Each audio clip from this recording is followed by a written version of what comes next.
کمی اور فرسودہ داخلہ پالیسی سمیت دیگر چند ایسے عوامل ہیں جن کے سبب ایجوکیشن کالجوں کی معیار دن بدن گر رہا ہے اور وہاں طلبہ کا ڈراپ آؤٹ مسلسل بڑھ رہا ہے۔ مذکورہ صورتحال ایسے کالجوں میں ہے جہاں سے فارغ التحصیل افراد کو پرائمری اور سیکنڈری اسکولوں میں تدریسی ذمہ داریاں ادا کرنا ہوتی ہیں۔ واضح رہے کہ کچھ برس قبل جب سندھ میں محکمہ تعلیم کو 2 حصوں میں تقسیم کرتے ہوئے اسکول ایجوکیشن اور کالج ایجوکیشن کے علیحدہ علیحدہ محکمے قائم کیے گئے تھے تو ایجوکیشن کالجوں کا انتظام محکمہ کالج ایجوکیشن کے سپرد کر دیا گیا تھا۔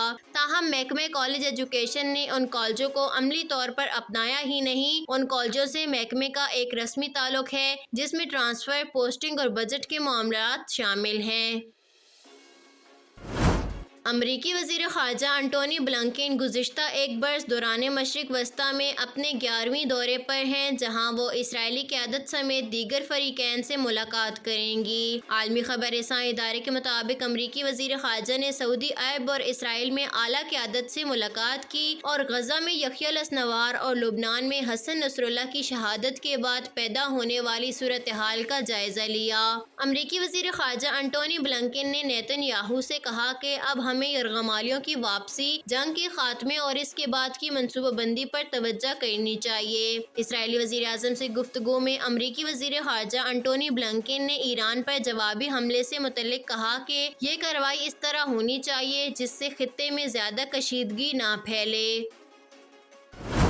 کراچی سندھ اسمبلی نے 26ویں آئینی ترمیم اور آئینی بینچز کے قیام کے حوالے سے قرارداد کثرت رائے سے منظور کر لی۔ سندھ اسمبلی کے اجلاس میں وزیر اعلیٰ نے 26ویں ترمیم کے حق میں قرارداد پیش کی جسے کثرت رائے سے منظور کر لیا گیا۔ اس کے علاوہ صوبائی وزیر داخلہ ضیاء الحسن لنجار نے آئینی بینچز کی تشکیل سے متعلق قرارداد پیش کی، اسے بھی کثرت رائے سے منظور کر لیا گیا۔ جماعت اسلامی اور تحریک انصاف نے 26ویں آئینی ترمیم اور آئینی بینچز کی تشکیل کے حوالے سے پیش کی جانے والی قراردادوں کی مخالفت کی۔ اسرائیلی وزیر اعظم نیتن یاہو نے ایرانی ایجنٹوں کو اپنے گھر پر حملے کا ذمہ دار قرار دے دیا۔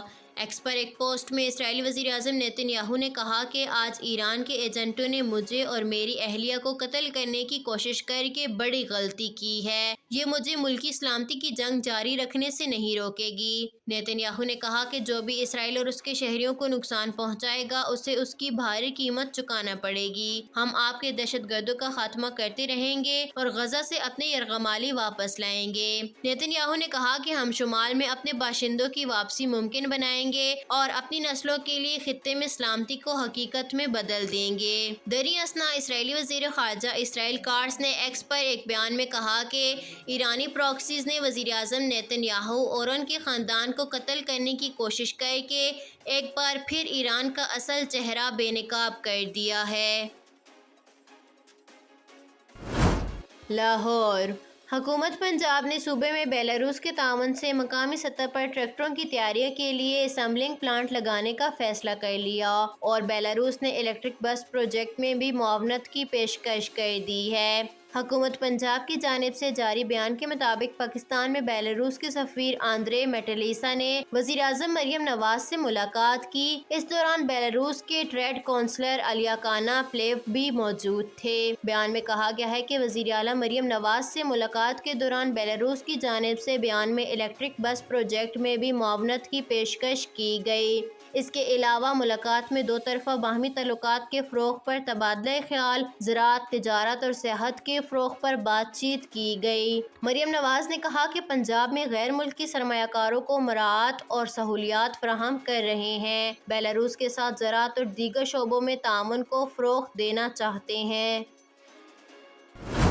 لاہور سینئر صوبائی وزیر مریم اورنگزیب کی ہدایت پر محکمہ ماحولیات ایکشن میں آ گیا۔ محکمہ ماحولیات نے اسموگ کے اثرات میں کمی کے لیے ایڈوائزری جاری کر دی۔ ایڈوائزری میں اسکول کھلنے کا وقت صبح 8:45 مقرر کیا گیا ہے۔ ایڈوائزری کے تحت شہر میں ہر قسم کی آتش بازی پر مکمل پابندی لگا دی گئی ہے۔ ان پابندیوں کا اطلاق 28 نومبر 2024 سے ہوگا اور 31 جنوری 2025 تک جاری رہے گا۔ Additional additional deputy commissioner finance and planning کے مطابق مسلسل 2 دن سے فضائی آلودگی کا اعشاریہ 150 سے تجاوز کر رہا ہے اور اگلے 3 دنوں کے لیے بھی اسی طرح کی پیشگوئی کی گئی ہے۔ ہم نے خاص طور پر بچوں، بوڑھوں اور بیمار افراد سمیت ہر شہری کی صحت کا تحفظ کرنا ہے، کیونکہ ہوا کی آلودگی کے اثرات ان طبقات کے لیے زیادہ خطرناک ثابت ہوتے ہیں۔